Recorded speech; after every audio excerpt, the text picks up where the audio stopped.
Today, we're going to cover the common faults and corresponding repair solutions for the Volkswagen DQ200 TCU. First, let's talk about its common faults. Let's start with the first fault.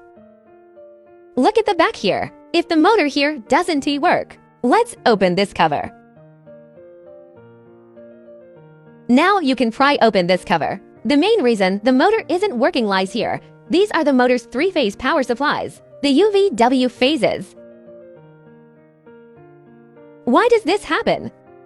Actually, the wires here don't suffer from cold soldering. The main issue is an IGBT at the back, and the three drivers, each driving one of the UVW phases. You can test this with a multimeter. One of the drivers may be damaged due to shorts. If we find that one of the drivers is damaged, what should we do? You'll need to source another used driver from another board.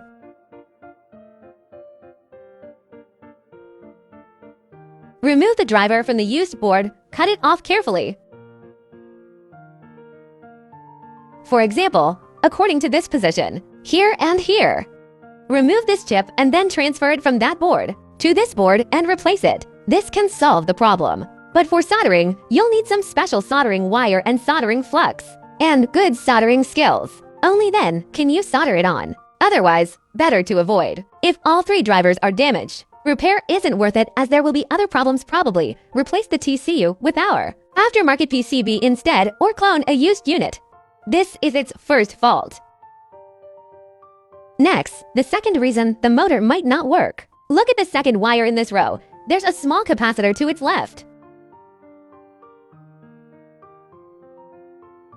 Measure the right end of the capacitor. If it is in short, it's normal.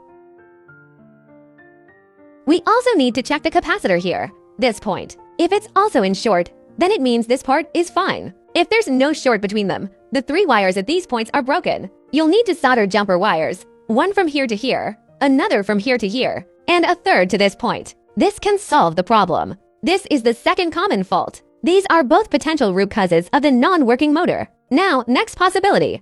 Faulty control module error code. We need to look at the upper right area. We need to look at the upper right area. We need to look at the upper right area. Look carefully at this point. There are 2 points here. Let's zoom in a bit here. There are 2 points.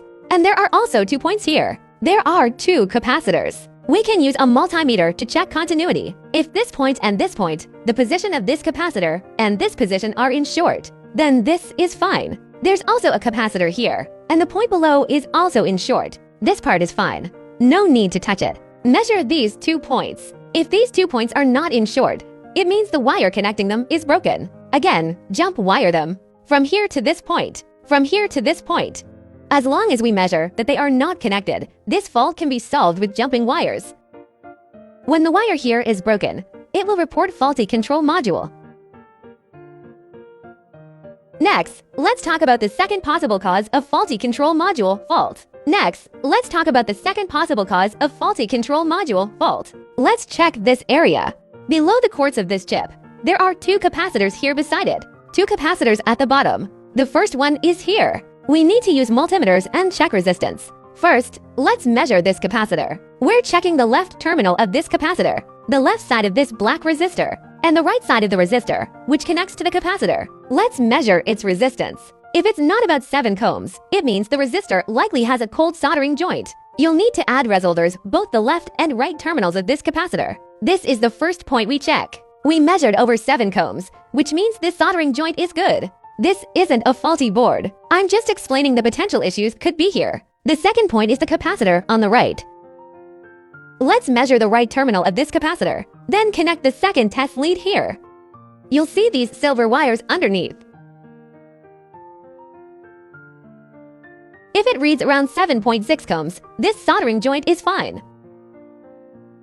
If the reading is incorrect when you measure, this capacitor has a cold soldering joint. Solder it again and measure the resistance again. If it returns to normal, the issue is fixed. Even if it shows a short when testing, if the resistance is too high, it will be a fault. Normally, it should be in short with around 1 ohm resistance only. If you get 8, 9, or over 10 ohms, this wiring is also bad. You'll again need to solder a jumper wire. Next, let's talk about the third fault. Clutch 1 and clutch to position sensor electrical fault. Clutch 1 and clutch to position sensor electrical fault. This fault is pretty simple. It's this sensor here. The sensor itself is broken. You just need to source a used replacement, and replacing it will fix the fault. How to replace it? There's a small clip here. Pry it up first. Use a small flathead screwdriver to carefully pry off the rear cover. Then you'll see these solder joints here. Use a soldering iron and desoldering braids to remove these joints. Then install the used sensors. This will perfectly solve the fault. For reassembly, just reattach the clip. The OAM-TCU has quite a few fault points.